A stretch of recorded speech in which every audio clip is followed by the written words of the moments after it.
Hello student, मैं मोइनुद्दीन आपको applied mechanics का चैप्टर नंबर 1 पढ़ा रहा हूँ। चैप्टर नंबर 1 में हम अब तक 4 लेक्चर कंप्लीट कर चुके हैं। अगला लेक्चर नंबर 5, इसमें हम देखते हैं addition and subtraction of vector quantities, सदिश राशियों का योग एवं अंतर। तो पहले देखते हैं हम सदिशों का योग। माना दो बल P व Q हैं, जिन्हें क्रमशः OA वेक्टर तथा AB वेक्टर से प्रदर्शित किया गया है। देखिए चित्र में, देखिए OA वेक्टर है और एक कौन सा है, AB वेक्टर है। ठीक है। माना दोनों बल एक दूसरे से थीटा कोण पर कार्यरत हैं। इन दोनों के बीच में एंगल कितना है, थीटा है। इन दोनों बलों के बीच में एंगल कितना है, थीटा पर कार्यरत है।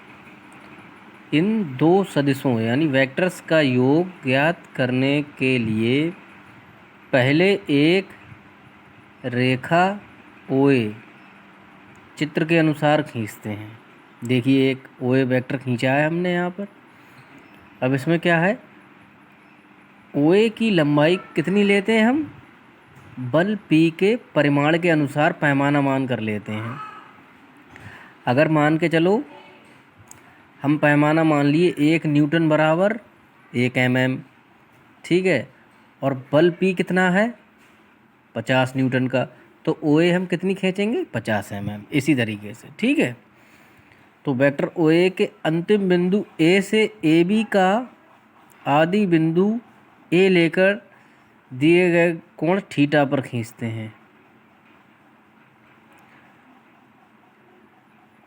दूसरा क्या खींचेंगे हम, बल Q जो दे रखा है उसका वेक्टर AB खींचेंगे। ऐसे ही उसका खींचेंगे। कैसे, जितना उसका मैग्नीट्यूड दे रखा है उतना स्केल मान लेंगे। अगर मान के चलो 100 न्यूटन दे रखा है तो हमने मान लिया 1 न्यूटन 2 न्यूटन बराबर 1 mm, या उसी में मान लिया 1 न्यूटन बराबर 1 mm। ठीक है। हाँ, इसमें जो एक स्केल माना है मानेंगे भाई, हम मान चुके हैं 1 न्यूटन बराबर 1 mm, तो 1 न्यूटन बराबर 1 mm ही मानेंगे। इसमें भी तो 100 दे रखा है, 100 न्यूटन, तो 100 न्यूटन की लाइन खींच लेंगे। कितने एंगल पे, थीटा एंगल पे। जितना एंगल दे रखा होगा उतने एंगल पे हम एक लाइन खींच लेंगे। ठीक है। कहाँ से खींचेंगे, इसके अंतिम बिंदु OA के अंतिम बिंदु A से। ठीक है, इस तरीके से खींचेंगे AB, जैसे चित्र में दिखाई हुई है। ठीक है, जैसे लिखा है AB की लंबाई बल Q के परिमाण के अनुसार खींची जाती है। यदि OA के आदि बिंदु स्टार्टिंग पॉइंट O तथा AB के अंतिम बिंदु B को चित्र के अनुसार मिला दिया जाए तो OB वेक्टर मिल जाएगा हमारे लिए। ठीक है, और OB वेक्टर होगा कितना, OA vector plus AB vector, यानी कि हमें इसका रिजल्टेंट मिल जाएगा। इन दोनों का योग मिल जाएगा P प्लस Q। इसे किससे रिप्रेजेंट किया है हमने, R से। यही सदिश योग कहलाता है। सदिश योग त्रिभुज के नियम का पालन करता है, लॉ ऑफ ट्रायंगल। ठीक है, ये हो गया तुम्हारा एडिशन। अगला टॉपिक देखते हैं सदिशों का घटाना, सब्ट्रैक्शन ऑफ वेक्टर्स। दो वेक्टर्स को घटाने की क्रिया में, ठीक है, घटाने की क्रिया में जिस सदिश को घटाना है उसका ऋण सदिश प्राप्त करके पहले सदिश में जोड़ देते हैं। उसका नेगेटिव सदिश प्राप्त करके पहले सदिश में जोड़ देते हैं। उदाहरण के लिए एग्जाम्पल से समझिए आप। उदाहरण के लिए OA एग्जाम्पल देखते हैं। उदाहरण के लिए हमने OA वेक्टर में से AB वेक्टर को घटाने के लिए घटाना है। हमारे लिए OA में से AB घटाना है, तो क्या किया, OA vector minus AB vector. तो किस तरीके से करेंगे, OA वेक्टर प्लस ऋणात्मक नेगेटिव किसका, AB वेक्टर का। तो क्या मिल जाएगा हमें, इसका रिजल्टेंट मिल जाएगा। जो भी घट के आएगा वो क्या हो जाएगा, हमारा वेक्टर OB हो जाएगा। ठीक है। इसी तरीके से अर्थात चित्रानुसार पहले हम OA वेक्टर खींचेंगे। कितना खींचेंगे, जितना P का परिमाण दे रखा है, मैग्नीट्यूड दे रखा है P का, ठीक है, उसके अनुसार खींचते हैं। फिर बिंदु A से विपरीत दिशा में, जैसे मान के चलो AB की दिशा ऊपर के लिए है, तो उसके विपरीत दिशा में खींचेंगे, नेगेटिव खींचेंगे उसका। ठीक है, नेगेटिव नीचे के लिए खींचा है, देखिए विपरीत दिशा में। विपरीत दिशा में सदिश वेक्टर AB खींचते हैं और OB को मिला देते हैं। OB को मिलाने पर परिणामी मिल जाता है। ठीक है, परिणामी कितना हो जाएगा, R बराबर P माइनस Q के बराबर होगा। ठीक है, ये तुम्हारा इसका रिजल्टेंट हो जाएगा। अब अगला टॉपिक देखते हैं। इसमें मात्रक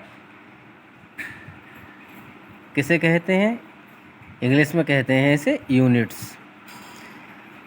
देखते हैं। फिजिकल क्वांटिटीज़ को नापने के लिए मात्रकों या इकाइयों का प्रयोग किया जाता है ताकि दो समान राशियों के मैग्नीट्यूड की तुलना की जा सके। समान राशियों के मैग्नीट्यूड की तुलना की जा सके। ठीक है, तो क्या है, मात्रक दो प्रकार के होते हैं। पहला प्रकार क्या होता है, फंडामेंटल यूनिट्स। फंडामेंटल यूनिट्स वो होते हैं जिनकी सहायता से हम दूसरे मात्रकों को उत्पन्न कर सकते हैं, मतलब दूसरे मात्रकों को ड्राइव कर सकते हैं। दूसरे मात्रकों को फंडामेंटल वो होते हैं जो खुद एक निश्चित होते हैं, उन्हें किसी भी एक राशि के द्वारा प्राप्त नहीं किया जा सकता। ठीक है, और दूसरे होते हैं व्युत्पन्न मात्रक, यानी कि ड्राइव, जैसा कि नाम से ही पता चल रहा है, ये व्युत्पन्न किए गए हैं, ड्राइव किए गए हैं। मतलब मूल मात्रकों की मदद से इन्हें उत्पन्न किया गया है। अब देखते हैं हम पहला, फंडामेंटल यूनिट्स, मूल मात्रक।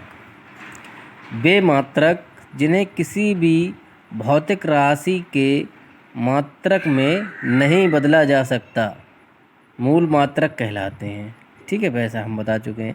कुछ मूल मात्रक यहाँ पर दे रखे हैं। भौतिक राशि दे रखी है लंबाई। ठीक है, लंबाई, इसका मात्रक क्या होता है, मीटर।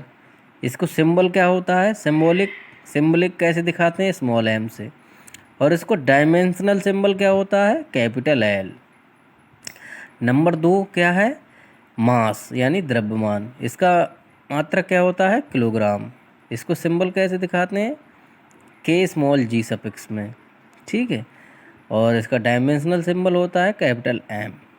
तीसरा, समय का यूनिट होता है सेकंड, इसको स्मॉल n से रिप्रेजेंट करते हैं। और इसका विमीय सूत्र होता है T। चौथा है पदार्थ की मात्रा, अमाउंट ऑफ सब्सटेंस। इसको किससे रिप्रेजेंट, इसका मात्रक क्या है, मोल। इसका सांकेतिक रिप्रेजेंटेशन क्या है, MOL, मोल। ठीक है, इसका विमीय सूत्र है स्मॉल n। और नंबर 5 है तापमान। तापमान का यूनिट है केल्विन या डिग्री सेल्सियस। इसका सिंबॉलिक रिप्रेजेंटेशन है K और डिग्री सेंटीग्रेड। ठीक है, इसका विमीय सूत्र क्या है, थीटा।